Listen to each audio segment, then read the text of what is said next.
Welcome to Tone Talks. How's everybody doing today? This is Antonio Moore coming to you from Tone Talks.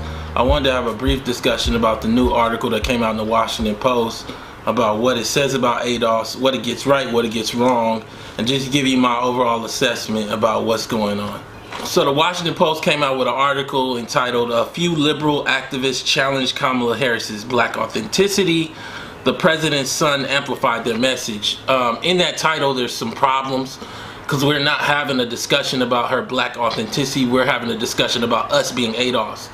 And what you see is that white America refuses to understand that we make this discussion happen. Not anybody that's a black immigrant, not anybody that's a white conservative. American descendants of slavery have a voice.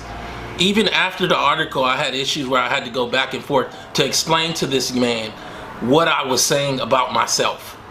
And I think one of the problems that has happened as a result of how we did politics is we don't have a personal identity, but everybody else does. Understand this, we interviewed around this article with this author well before Donald Trump Jr. ever said anything.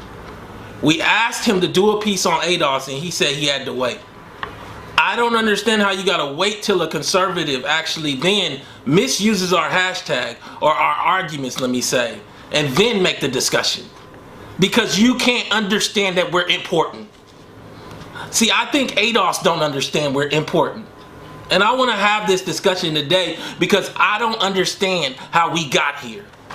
How we got to a point where Kamala Harris, not being American descendants of slavery in America during the discussions about reparations, isn't one of the most consequential understanding differences in American history. Now look at this article.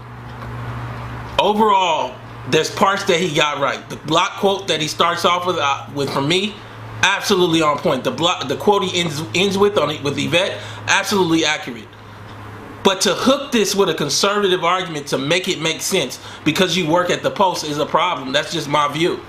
Take it how you want to. Fundamentally, there were different little positionalities of inferences made that were horribly wrong. And so I just feel like when we come back to this whole discussion, one of the problems that we're confronting, me, myself, Yvette Carnell, and even Professor Darity, is that a discussion that should have been had 40 years ago is just now happening. And as a result of an infiltration of black flattening by bad Pan-Africanist argument, an in-Cobra group that really is small, we'll talk about that in a second, and also a lack of understanding of the black social condition and wealth condition in America, we gotta have it first and stand up for everybody. I'm not here for it. And so I come back to this discussion and I look at this article, and again, we're not challenging whether Kamala Harris or Barack Obama is black. Both of these people are black. Understand that fundamentally we come back to the conundrum of calling ourselves African American. The term was built for the progeny of American slavery. That's why it's using a continent and a country in such a specific way to describe a people. See, people, as I said before, that are from Kenya and that are from Nigeria and that are from Eritrea, they call themselves by their country with America, if not just their country in some cases. They'll be here and just be Nigerian. In addition, they might even go as specific as to call themselves by their tribe. So what America is trying to say, what everyone is trying to tell us, is that we don't exist, we don't have a right to be specific, but everybody else can in a country that our families built. That is the opposite of possession. They are calling us visitors, transient in our own country. None of it makes sense. We're gonna have it out today though. So let me start off by just telling you, neither myself, Yvette, our core ADOS supporters are in support of Donald Trump or the Republicans. Much of their programs and policies have destroyed black America. We are here demanding a Democratic Party that has sucked the very life juice out of black communities to deliver to black communities what they're owed and then what they should give beyond that. What they're owed is reparations. What they should get beyond that is a black agenda that makes them American. See, what we've done so far in black politics is ignored the very wealth condition of black folks. Let's start off. 90% of the wealth is in white hands.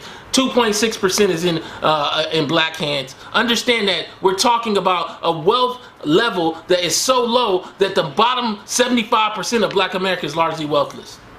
We're talking about a calcification where the top 10% of black America has almost all of black America's wealth, 75% of it. I'm not guessing. These are Federal Reserve numbers. Understand that we also are talking about an America that has decided to ignore black America. Out of 42, 43 million black folks, almost 33, 34 million are ADOS, American Descendants of Slavery. We've never had this discussion. Understand that this whole boost of new immigrants happened coming from Nixon into Reagan. Boomed after Reagan. We went from 800,000 black immigrants in 1980 to almost 7 million today because of new policies from Reagan all the way up to Obama. And I'm not dealing with whether that's right or wrong. I'm dealing with the fact that we still built America. I don't care what everybody thinks about what that means. I'm not denying the fact that people get the right to migrate here. But what I am saying is that you can't migrate here and then ignore or undermine our very push for the reparations that make us American in a way where we go all the way back to the beginning. And I think that's what's going on. See, I come back to the discussion. As I said in the quote, let me read it. You don't voluntarily immigrate into a community that is supposedly segregated and then claim the struggles of people who have been here chained to chattel slavery for multiple generations. Kamala Harris does not have a black agenda. Let me address 2 points. Let me first say to you that Kamala Harris's parents came here to be students. They came right around the civil rights movement when everything, all the barriers were dropping, to be students as elite people from their countries, Jamaica and India respectively. My situation is vastly different in my family's lineage. We were locked out of being students, locked out of being nurses, locked out of being lawyers. So now what you end up with is a situation where she comes from that, but now we're going to hold her out as though she is part of the group that was locked out. To say that the locks never existed. That's what America is doing. Let's talk about it. Stop saying that Kamala Harris went to a segregated school. The school that she set out, that these papers set out as her integrating, was already integrated. It fully integrated the first year in '68. That elementary went from zero to about 30, from near zero to about 37% black in 1 year. When Kamala Harris arrives at the elementary, it has 185 black students out of 500. That is not integrating a school. That is walking into a school that is integrated. In addition, the junior high and the high school were already integrated. When we start talking about, like in the article, you have this line where people say that black professors have said that there was a brutal history for black immigrants here. Again, I'm not here to play. Give me the numbers or don't talk. Before 1960, according to the Smithsonian, there was the amount of black immigrants in America was to the right of the decimal. To the right of the decimal. This was an ADOS, almost fully ADOS population, bar few. And those few came here to be students again. Understand that Kamala's parents didn't come here for asylum. They came here to be students. Then after 1960, all the way up to 1980, we only get 800,000 black immigrants. The boom happens after 1980. So the large bulk of people you see came well after any civil rights was here, any slavery. Jim Crow was over. That's what happened. I don't care what any Pan-Africanist tries to tell me about how they see the world. I deal in numbers. And I come back to this article and I say, again, we're not challenging Kamala's blackness. We're here to claim our right to say we're ADOS. That is the doorway, that is the key to get a clear claim of reparations from a country.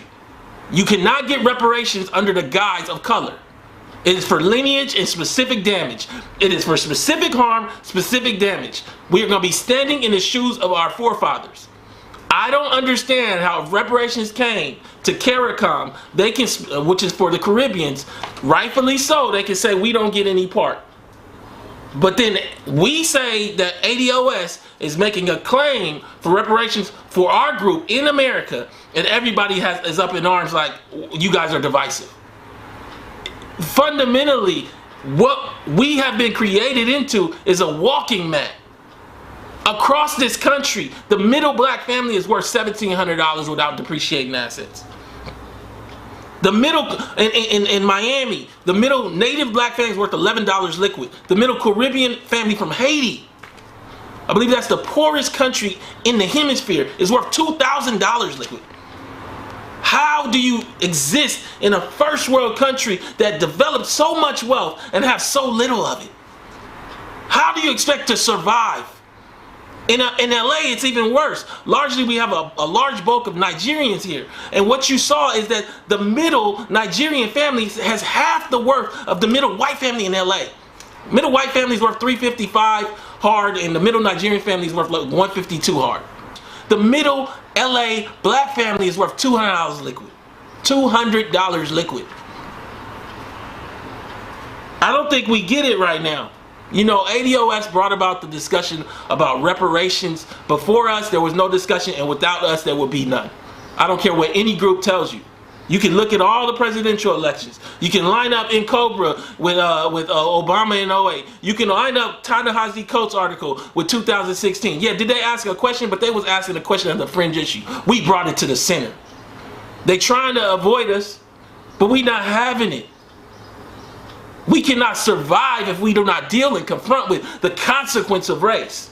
Right now in America, you have to understand that literally in 2015, we had $86 trillion in household wealth. We jumped all the way to $107 trillion in household wealth, largely because of actions by Obama from quantitative easing and actions by Trump from tax cuts that all went to the hands of the wealthiest whites, top 15 to 20%, that own stocks, that are CEOs, that own the companies. We are locked out.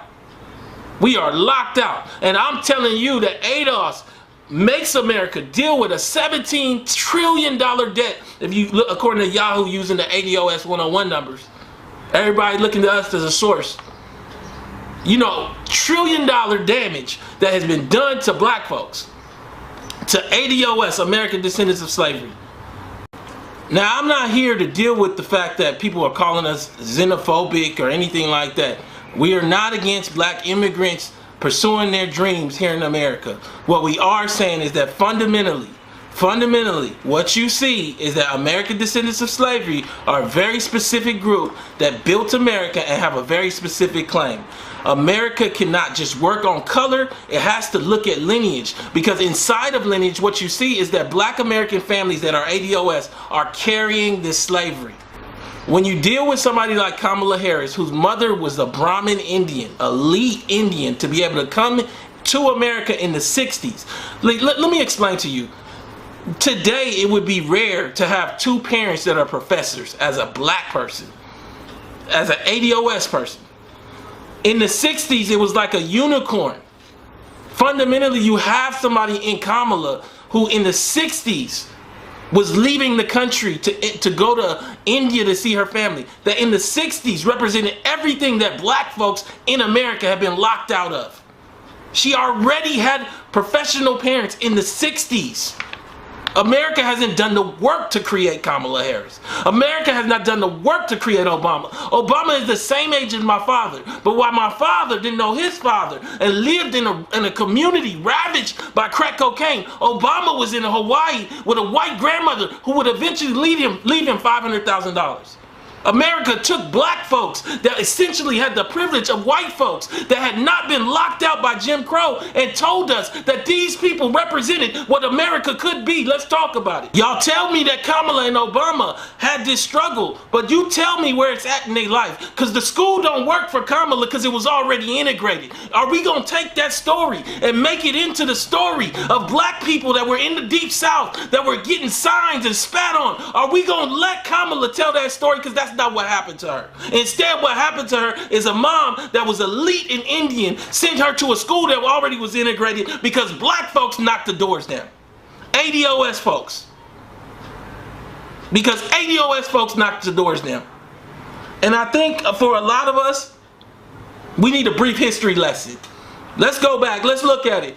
From 1619 well into the 1800s, late 1800s, you had chattel slavery. This was fundamentally different than the plantation slavery in the Caribbean. And don't tell me anything about slavery in Africa. This is chattel slavery where we are like property. We lived with the master, oftentimes being raped and brutalized, forced to create more slaves. This is how we lived for hundreds of years. See, I think that what we got to get honest about is what that bred behind. After chattel slavery, we had a Reconstruction era that was shut down with Jim Crow. During Jim Crow, we were redlined, we were stolen from, we were made into wealthless people that destroyed wealth and were contagions to wealth. One black family in a neighborhood led to the destruction of everybody's wealth. It made us poison to wealth. This is what happened to ADOS people in America. But now, as their children come of age and go to UCLA and Loyola Law and are locked out of wealth, we want to say, why can't you do like Kamala or Obama? We don't want, America doesn't want to confront the cost of its own sin, so it creates a new conscience. A conscience where African immigrants have been here for hundreds of years. That didn't happen. It didn't happen. Obama's family came in the 60s and 70s. Kamala's family came in the 60s and 70s. Understand what that means. And they came here, both cases, to be students, not for even for asylum. They came here elite, privileged, not in the midst of black ghettos, situated with black schools, with schools that were integrated as a result of black force. Come on, let's talk about it. You know, recently this guy Alexander, I've never heard of him, Alexander Ali, I believe he's a foreign immigrant as well, has been using our hashtag. I don't understand. See, again, they are not allowing ADOS to establish our own identity. Nobody else has to deal with this. If from Jewish people to Hispanic people, if somebody randomly starts using a hashtag that they set up, nobody then undermines the hashtag. I don't understand what the Washington Post is saying. I don't understand what senators are saying. I don't understand, outside of the fact that they don't need this to exist. Let's go back to the Hill article. I told y'all this 3 weeks ago. The Hill puts out an article that the senators just want the reparations discussion to go away. How do Democratic senators get to say that? Dianne Feinstein basically says that slavery was a long time ago. In what world does a Democratic senator in California get to tell black folks in America that slavery was a long time ago? This is the craziest moment, because when you know the numbers, you know that in Loudoun County, Alabama, right now, that black people are living with feces in their backyard, to the point where the UN has come in and said that it's like the worst thing they've ever seen in the first world. I'm not guessing. To the point where in Flint, Michigan, black folks today are living with poison, and they didn't want to prosecute the very government officials who knew that the poison was in the water. Let's talk about it. To the point where black folks across this country are made to go to jail. Let me say it again. That black folks are made to go to jail. More black males incarcerated than all women on the planet. We've talked about it. 700,000 out of 20 million. 700,000 out of 4 billion women. How is the numbers close? Same group that descends from slavery. I'm not here for it no more. Washington Post did this article, you know, to the extent that they included the quotes, I appreciate it. But in no way should Donald Trump Jr., who isn't even a politician, be made equivalent to black America. See, they called our group small, but they don't understand. We sold out a conference where people are coming in from all across the nation, and 1,500 people sold out, and I believe we could do 5,000, 10,000. Do you know that that's not small? They called our group small, but they said that we get 25 and 30,000. Some of the videos at 100,000. I'm talking about politics. We the biggest coming. There's nothing small about it. There's no way to shrink this. There's no way to kill it. There's no way to undo this other than giving us the reparations we're due. My family is destroyed as a result of slavery. Kamala's isn't. My family is destroyed as a result of American slavery. Kamala Harris's isn't. Kamala Harris has presented no black agenda. Kamala Harris has presented no black agenda. The housing plan that she submitted, Yvette Carnell will hash it out later on this evening. Tune in. But it's nonsense. It is not focused on black folks. It is focused on white people that will gentrify. She set the income threshold at 100,000. She set the income threshold at 100,000. She's not going to look at wealth that's going to be transferred. So we're not going to do any real work to make sure that white people who come from wealth, that are going to inherit wealth, white millennials, are not getting the bulk of this program. We're going to set the threshold so high that they're going to fall into the group and maybe take most of the money. Understand that the middle black family in this nation makes $35,000. How do you set the threshold at $100,000? Because you're not making this program for black folks. How do you get to go on Essence Festival and say that a program that is not for black folks is a black homeownership racial wealth gap closure? She don't know the numbers, she don't understand the racial wealth gap, and she don't understand ADOS. She doesn't know enough to be having this discussion. Kamala Harris does not have enough policy undergirding to have a discussion about the racial wealth gap. She'll get up there and talk about it and then give a solution that they ain't even for black folks, let alone ADOS folks. I don't know how this woman is running. I come back to you and I say to you today that this Washington Post article that came out, to the extent it included the quotes, thank you, but in large part, the fact that they tried to hook in a bunch of conservatives to make it have a sense of cachet when we don't need that cachet. Put out the article straight and it'll do fine. We don't need you to hook us to the president's son. He's not a politician. What does he matter? It's because they're telling us black folks by themselves don't matter. Our opinions. They're telling us that bringing 30,000, 50,000 views in a video is small for black folks across this country in a way that we've never seen. They're taking away the fact that ADOS created the reparations discretion. This is the truth about it. And so, like, you know, reading another quote where Yvette says at the end, ADOS people have never been able to say we are a specific group that have a specific set of agenda items. This is not about voter suppression, this is about voter expression. I agree with that. And again, descendants of American slaves say that they should not be seen as part of a broader group like people of color or minorities because their historical situation is completely different. This is what we believe. This is what's coming. I mean, the truth is, this should have happened a long time ago, but we're here now to make the discussion happen. Again, you can read the whole article yourself. I want to cut in a video of Kamala basically saying that she doesn't plan to do anything specific for black folks, but her agenda items are going to be DACA. For when she gets into office, it's going to be DACA, the middle class, and guns. Understand that black people aren't in the middle class. Middle black families worth $1,700 and makes $35,000. Y'all figure it out. You may only get one shot, and your first issue that you're going to push, you get one shot that it may be the only thing you get passed. What is that first issue for your presidency? Senator Harris. So passing a middle class and working families tax cut, That's one. DACA, guns. Okay. Senator Harris. So passing a middle class and working families tax cut, That's one. DACA, guns. Okay. But so I'm not going to sit here and say I'm going to do something that's only going to benefit black people. No. So I'm not going to sit here and say I'm going to do something that's only going to benefit black people. No. So I'm not going to sit here and say I'm going to do something that's only going to benefit black people. No. I believe she's largely avoided black people. Again, for me, this is the discussion.